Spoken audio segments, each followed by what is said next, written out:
దిరిమెల్ల దేవుని దయలో దేవుని కృపలు మనల్ని కాచి కాపాడిన దేవుని స్తుతించి నిద్రపోయే ముందు ఈ వాక్య ధ్యానం చేసుకుని పడుకోండి. యెహోవా మీ పక్షమున యుద్ధము చేయును. ఏ పరిస్థితుల్లో దేవుడి వాగ్దానాన్ని ఇజ్రాయేలుకు మోషే అనే ప్రవక్తకు అనుగ్రహించారంటే ఒక గొప్ప యుద్ధంలో వారి వెనక శత్రువులు వీరికంటే బలవంతులైన వారు ఈటలతో ఆయుధాలతో పరిగెత్తుకుంటూ వస్తున్నారు, రథాల మీద వస్తున్నారు. ఇజ్రాయేల్ చేతిలో యుద్ధం చేయడానికి ఏమీ లేదు. పిల్లలు తల్లులు కుటుంబాలుగా వీరు ప్రయాణం చేసి వెళ్తున్నారు. యుద్ధం చేసే శక్తి వీరికి లేదు. ఆ దినాల్లో ప్రపంచంలోనే బలమైన సైన్యం ఫరో సైన్యం. ఇజ్రాయేల్కి వేరే మార్గం లేదు. ముందుకు పోదామంటే పెద్ద సముద్రం, వెనక్కి పోదామంటే శత్రువు, ముందు నొయ్య వెనక గొయ్య అనే పరిస్థితి. అప్పుడు దేవుడిచ్చిన వాగ్దానం, వెనక శత్రువులు వారిని తరుముతుండగా అన్ని విధాలుగా చిక్కుల్లో ఉన్నాము, సమస్యల్లో చిక్కుకున్నాము, శోధనలో పడిపోయాం, ఊరిలో పడ్డాం, బయటికి రాలేకపోతున్నాం. ప్రతిదినము మన దైనందిన జీవితంలో అనేక యుద్ధాలు ఎదుర్కొంటూ ఉంటాం. ఈ దినం మీ జీవితంలో కొందరు ఆర్థికపరమైన యుద్ధాన్ని ఎదుర్కొంటున్నారు. ఫైనాన్షియల్ ప్రాబ్లమ్స్, క్రిటికల్ సిచ్యువేషన్స్, వ్యక్తిగత కుటుంబపరమైన ఉద్యోగంలో వ్యాపారంలో ఏదో ఒక సమస్య ఒక యుద్ధంలాగా మీతో పోరాడుతుంది. ఎర్ర సముద్రాన్ని లెక్క చేయకుండా దేవుని మాట మీద విశ్వాసంతో ఆనాటి మోషే ముందుకు దూసుకుని పోయాడు. ఆయన రావడాన్ని గమనించిన సముద్రం 2 పాయలుగా చీలిపోయింది.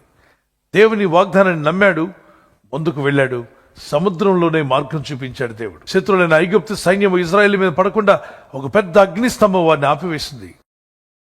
మీ జీవితంలో అన్ని దారులు మూసుకుపోయాయా? ఈ దేవుడైన ప్రభు దగ్గర మొరపెట్టు.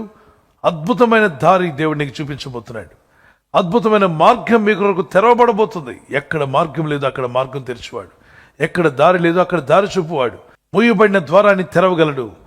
నేను ఎదుర్కొంటున్న ఈ యుద్ధంలో మీరే మాకు సహాయం చేయాలి అని దేవుని సన్నిధిలో మొరపెట్టండి, ప్రార్థించండి. ప్రార్థన చేసుకుందాం.